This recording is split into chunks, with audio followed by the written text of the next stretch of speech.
Cristiano Ronaldo was never the problem. तो recently एक interview के दौरान जब एरिक टेन हाग से भी किसी एक रिपोर्टर ने क्वेश्चन किया है कि आपके और रोनाल्डो के रिलेशंस अभी भी खराब हैं क्या,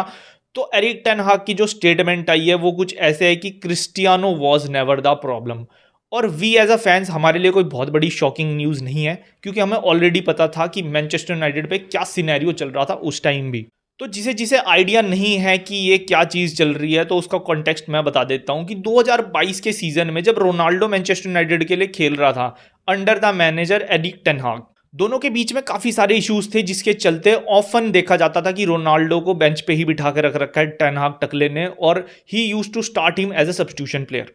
मैच के बाद टेन हाग से रिपोर्टर्स जो है वो ओपनली क्वेश्चन पूछते थे कि why are you not playing Cristiano in the main 11, और क्यों उसको बेंच पे बिठा के रख रखा। तो टेन हाग के कुछ ऐसे जवाब होते थे कि he is creating disturbance in the team, he is not discipline, मतलब डिसिप्लिनरी इशूज, और वो भी रोनाल्डो के साथ। भाई दुनिया का सबसे ज्यादा डिसिप्लिन एथलीट है वो, उसमें डिसिप्लिनरी इशूज होंगे क्या? कम से कम झूठ तो वो बोल लो जो चल जाएगा। इसके बाद क्रिस्टियानो रोनाल्डो का वो इंटरव्यू होता है पियर्स मॉर्गन के साथ, जहां से जो चीज़ें हैं वो सारी बिल्कुल बिगड़ जाती हैं, क्योंकि उस इंटरव्यू में क्रिस्टियानो रोनाल्डो हैविली क्रिटिसाइज करता है क्लब्स के हायर अप्स को, मैनेजरिंग डायरेक्टर्स को, और इवन की जो मैनेजमेंट में जितने भी लोग बैठे हैं। इवन क्रिस्टियानो रोनाल्डो कहता है कि जितने भी यंग प्लेयर्स जो अभी क्लब में हैं, they are not hungry, they are not self discipline.